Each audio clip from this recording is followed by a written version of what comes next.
الحمد لله الذي جعل الشمس والقمر بحسبان والنجم والشجر يسجدان وفضل زمانا على زمان كما فضل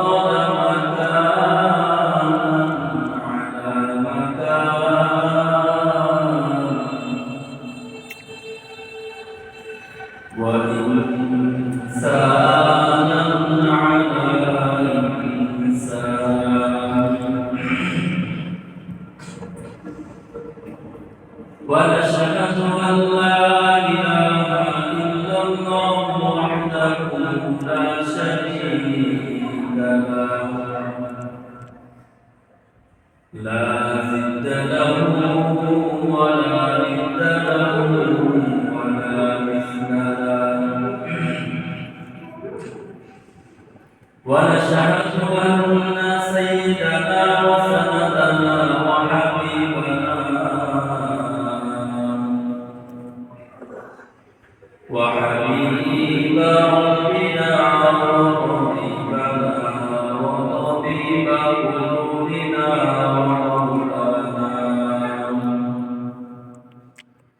ومولانا محمدا عبده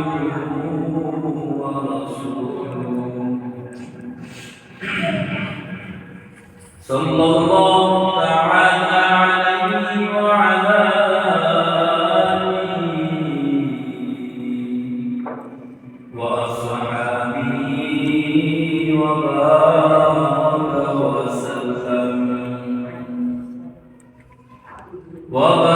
وبارك وسلم تسليما كثيرا كثيرا أما بعد فأعوذ بالله من الشيطان الرجيم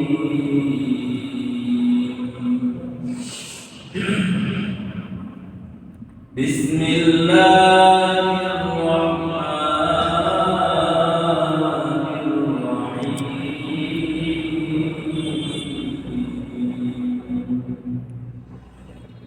إنما المؤمنون الذين آمنوا إذا ذكر الله وجلت قلوبهم وإذا تليت عليهم آياته زادتهم إيمانا وعلى ربهم يتوكلون الذين يقيمون الصلاة ومما رزقناهم ينفقون أولئك هم المؤمنون حقا لهم درجات عند ربهم ومغفرة ورزق كريم وقال رسول الله صلى الله عليه وسلم خلق الدنيا لكم وخلقت لكم في الآخرة أو كما قال عليه الصلاة والسلام صدق الله مولانا العظيم وصدق رسوله النبي الكريم ونحن على ذلك من الشاهدين والشاكرين والحمد لله رب العالمين شكر الزبان اللهم صل على محمد وعلى آل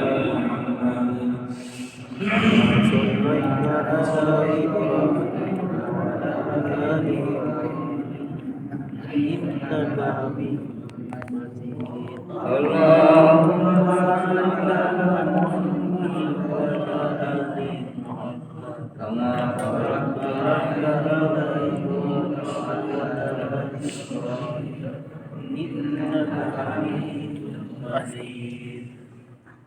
سبحانك لا علم لنا إلا ما علمتنا إنك أنت العليم الحكيم. ربي زدني علما رب اشرح لي صدري ويسر لي أمري واحلل عقدة من لساني يفقهوا قولي. আল্লাহ পাক রব্বুল আলামিনের দরবারে শুকরিয়া আদায় করি। আজকে 2025 সালের প্রথম জুমা। আল্লাহ পাক রব্বুল আলামিনের দরবারে শুকরিয়া আদায় করি যে মহান রব্বুল আলামিন আমাদেরকে দীর্ঘ হায়াত দিয়েছেন। এই হায়াত করে যেন আমরা আল্লাহর জন্যই আল্লাহর ইবাদতে কাটাইতে পারি। সকলে বলি আমিন। আমিন। আল্লাহ পাক রব্বুল আলামিন মানুষদেরকে সৃষ্টি করেছেন আল্লাহর গোলামি করার জন্য, আল্লাহর হুকুম, আল্লাহর বিধান মতো চলার জন্য। এজন্য যখন প্রতিটা মুমিন বান্দার জন্য প্রতিটা ইবাদত যেমন কোনো সময় নাই যে মুমিন বান্দার ইবাদতের মধ্যে গণ্য হবে। মুমিন বান্দার প্রত্যেকটা মুহূর্ত ইবাদতের জন্য নির্ধারিত। তার প্রত্যেকটা কাজ, প্রত্যেকটা কদমই হবে ইবাদতের মধ্যে গণ্য। যদি সে আল্লাহর বিধান মতো এবং রাসূলের তরিকা মতো চলতে পারে, তাহলে তার সব প্রত্যেক মুহূর্তে আল্লাহ তাআলা তার আমলনামায় সওয়াব দান করবেন। সুবহানাল্লাহ। এজন্য আমরা মনে করি যে নতুন বছর আসতেছে, এজন্য শুধু আমরা বছরে একবার 31st নাইট উদযাপন করব, আর ওই রাত্রের অপেক্ষায় থাকবো কখন সময় 12টা 1 মিনিট বাজবে, ওই সময় আমরা করব। এটাকে আতশবাজি, ওই গান বাজনা, ঘর টুকরা দেয়া, এগুলা নিয়ে আমরা কি করব? বিশাল ওই গুলো করে মদ পান করে, নেশা করে, নারী পুরুষের সাথে অবাধে মিলামেশায় লিপ্ত হয়ে আমরা এইভাবেই করি। এটাকে বরণ করে মুমিন বান্দার জন্য একটা কখনো কিনা শোভা পায় না। মুমিন বান্দার তো প্রতিটা সকালই তার উদযাপনের সময়, প্রতিটা সন্ধ্যায় তার উদযাপনের সময়, তার প্রতিটা মুহূর্তই উদযাপনের সময়। তার বছর শেষে একবার উদযাপন করতে, এটা মুমিন বান্দার পরিচয় হতে হবে, ঠিক না? এজন্য বছরের আমরা মনে করতেছি বছরের প্রথম এটাকে ভালো করে উদযাপন করা, ভালো কিছু খাবার খাওয়া, ঘোরাফেরা। মুমিন বান্দা সে যখন সকাল আসে, সকালবেলা আল্লাহ বলছেন যে প্রতিটা সকালে তোমার কাছে নতুন, এই প্রতিটা সকাল তুমি উদযাপন করবে ফজরের নামাজ দিয়ে। ফজরের নামাজের পরে তোমার জন্য অনেকগুলো আমল দিয়ে দিয়েছে। তুমি সূরা ইয়াসিন তেলাওয়াত করো, ফজরের নামাজের পরে সূরা হাশর তেলাওয়াত করো। যে বান্দা এই সূরা হাশর তেলাওয়াত করবে, ওই বান্দার জন্য আল্লাহ পাক রব্বুল আলামিন ওই দিনের সারা দিনের জন্য ৭০,০০০ ফেরেশতা তাদেরকে লাগাই দেয়, তাদের ওই বান্দার জন্য সারা দিন সন্ধ্যা পর্যন্ত দোয়া করার জন্য। সুবহানাল্লাহ। আবার বলছে তুমি শুধু সন্ধ্যা উদযাপন করবা, যখন সন্ধ্যা আসে সন্ধ্যা উদযাপন করো। তুমি সন্ধ্যা মাগরিবের নামাজ পড়ে যখন তুমি এভাবে বিশেষ বিশেষ দোয়াগুলো করবা, এরকম ছিল হাসরের শেষের 3 আয়াত তুমি ওই সন্ধ্যা মাগরিবের নামাজের পরে পড়বা, তখন ওই সময়টাকেও তোমার জন্য 70,000 ফেরেশতাকে আল্লাহ তাআলা নিযুক্ত করে দিবেন। আবার ফজর আসা পর্যন্ত তোমার জন্য দোয়া করার লাগবে। সুবহানাল্লাহ। তাহলে মুমিন বান্দা এর মধ্যে যে সময়গুলো আছে, কোনো সময়ই তো মুমিন বান্দার জন্য খালি হয়ে যাবে না। খালি আছে জোহর, আসর, মাগরিব, ইশা প্রত্যেকটা মুহূর্তে।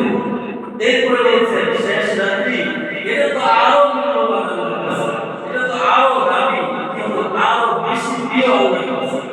কোন বান্দা যখন শেষ রাত্রিতে উঠে 2 রাকাত 4 রাকাত নামাজ পড়ে আল্লাহর কাছে চায়, আল্লাহর কাছে রোনাজারি করে, ওই মুহূর্ত যারা উদযাপন করতে পারে তারা দুনিয়াতে সবচেয়ে বেশি দামি বানায় থাকে আল্লাহ তাআলা, তাদেরকে বেশি দামি বানায়। অথচ আমরা ইহুদি খ্রিস্টানদের কৃষ্টি কালচারকে মনে করতেছি এগুলো আমাদের সভ্যতা, এগুলো কি আমাদের সভ্যতা, এগুলো সভ্যতা না, এগুলো সভ্যতার নামে বেহায়াপনা, এগুলো সভ্যতার নামে অসভ্য, ঠিক কি না? এজন্য মুমিন বান্দা প্রতিটা মুহূর্তই উদযাপনের সময়, শুধু 31st নাইট এই বিষয়ে শুধু আমরা ওই রাত্রে অপেক্ষায় থাকলাম, এটাকে উদযাপন করলাম, এটা মুমিন বান্দার পরিচয় হতে পারে। এজন্য আল্লাহ রাব্বুল আলামিন মুমিন বান্দার পরিচয় তুলে ধরেছেন কোরআন কারীমের মধ্যে, যে মুমিন বান্দা কারা, হাকিকি মুমিন বান্দা কারা, তাদের পরিচয় তোমরা পেতে চাও তাহলে কোরআনের কাছে আসো। কোথায় আসো? কথা বলেন, কোথায় আসো? কোরআনের কাছে আসো। মুমিন বান্দা কারা, তাদের পরিচয় তোমরা জেনে নাও। আল্লাহ রাসূল সাল্লাল্লাহু আলাইহি ওয়াসাল্লাম মুমিন বান্দাদের কথা তুলে ধরেছেন। আল্লাহ রাসূল সাল্লাল্লাহু আলাইহি ওয়াসাল্লাম যেভাবে আমল করতেন, এই যে রজব মাসের চাঁদ উদিত হয়েছে, আমরা কিন্তু অনেকে জানি না, আমরা মুসলমান কিন্তু অনেকে জানি না যে এখন রজব মাসের চাঁদ উদিত হয়েছে। যখন রজবের চাঁদ উদিত হয় তখন আল্লাহ রাসূল সাল্লাল্লাহু আলাইহি ওয়াসাল্লাম দোয়া করতেন,